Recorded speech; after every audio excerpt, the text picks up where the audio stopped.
Hi folks, it's John again. Now I'm underneath a deck. This particular customer had called me to ask if we can take the deck boards up and to replace them with a composite.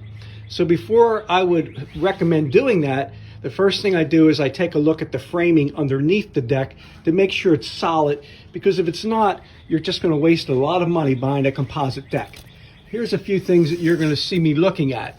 Number one, I want to make sure that against the house, this is called the ledger board, on this ledger board, that it has metal joist hangers. This one does, and it's all along here.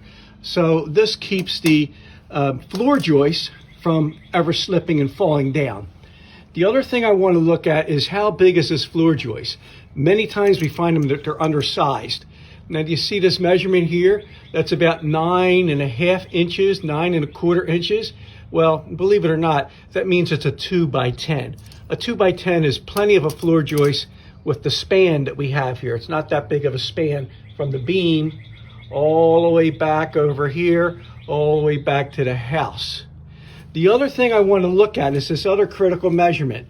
How far apart are the floor joists from one another? Now, if you look at this, I put my tape up here. Basically, we're looking for 16 inches on center, and that's what these are. They're close enough, 16 inches on center.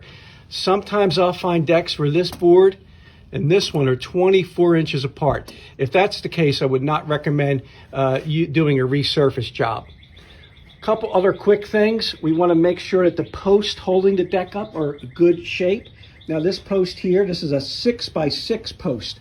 Right here, 6x6 is to today's code, so that's perfect. I even found the footer underneath. You can see the footer. It's very substantial. It has to be at least 18 inches round, and it goes down into the ground about 30 inches. That's 30 inches of concrete. So that looks like it's in good shape. The other piece I'm looking at is this beam right here. The beam basically holds up the outer portion of the deck. Now this is a substantial beam. Again, look, it's about 11.25, so that makes it a 2x12. But the other important thing is there's more than one of them. There's two actually here, 1 and 2. So it's a double 2x12. It's bolted in place. So this looks like a good candidate for a resurface job.